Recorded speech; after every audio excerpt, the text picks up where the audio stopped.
Unless you've been living in a media vacuum, you've heard the phrase more times than you'd probably like.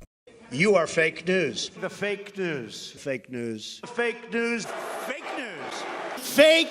Fake, disgusting news. A term proliferated in the era of Donald Trumpisms and frequently appearing in the president's Twitter feed.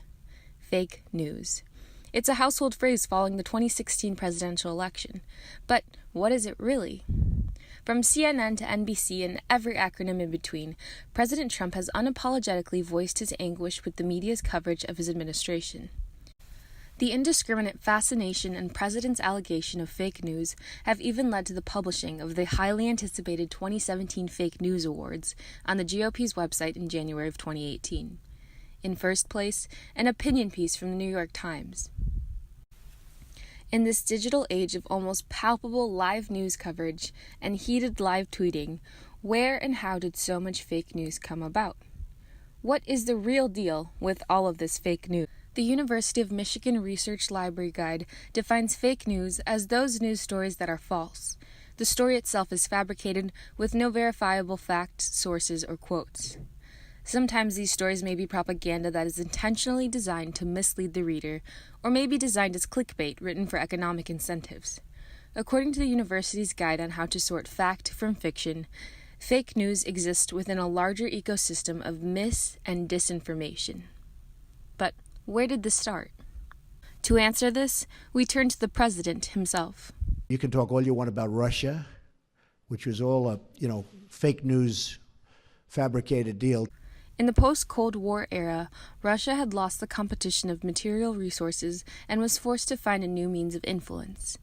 The invention of the internet provided a new opportunity to explore and exploit the digital realm of information through what could be called informational warfare.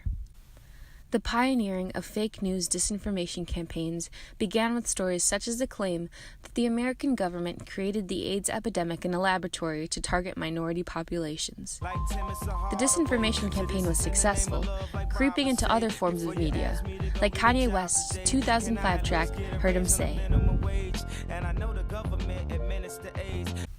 The United States is no stranger to exploitive and misguiding periods of media coverage. As described by Joseph Patrick McKearns in his 1976 History of American Journalism, the yellow journalism of the 1890s and tabloid journalism of the 1920s stigmatized the press as a profit-motivated purveyor of cheap thrills and vicarious experiences. Just like today's fake news, headlines exploited media illiteracy through dramatic and egregious headlines. By some historical accounts, critics cite the way the New York press sensationalized the sinking of the USS Maine as fuel for the Spanish-American War. In today's context, entertainment-oriented programming and news media has taken a role in informing the public over economically, politically, and socially important topics. As a November 2016 NPR story on the effect of fake news on students concludes, if the children are the future might be very ill-informed. In the world of college students and millennials, a 2015 Pew Research Center analysis found that about 6 in 10 online millennials reported getting political news on Facebook, a much larger percentage than any other news source.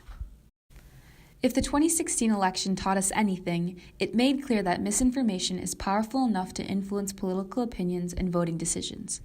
A working paper in a 2017 Journal of Economic Perspectives revealed that of the known false news stories appearing in the 3 months before the election, those favoring Trump were shared a total of 30 million times on Facebook, while those favoring Clinton were shared 8 million times.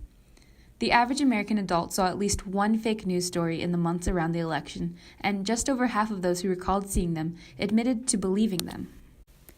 But only fools would believe ridiculous news stories, not the middle class, highly educated, most liberal fraction of the world, right? Wrong. A recent study from Stanford evaluated more than 7,800 student responses and the students' ability to assess information sources. They described the results as dismaying, bleak, and a threat to democracy. Many assume that because young people are fluent in social media, they are equally savvy about what they find there, the researchers wrote. Our work shows the opposite. Most Stanford students couldn't identify the difference between a mainstream and fringe source. All faith in our youth, in higher education, journalism, and democracy is not lost. the Brookings Institute presents an executive summary of how to combat this new wave of both innovative and twisted media. This starts with educational institutions informing people about news and media literacy and why it should have such a high priority. Most importantly, individuals, and especially college students, the brightest and most essential players in the global future, should follow a diversity of news sources and always be skeptical of what they read and watch.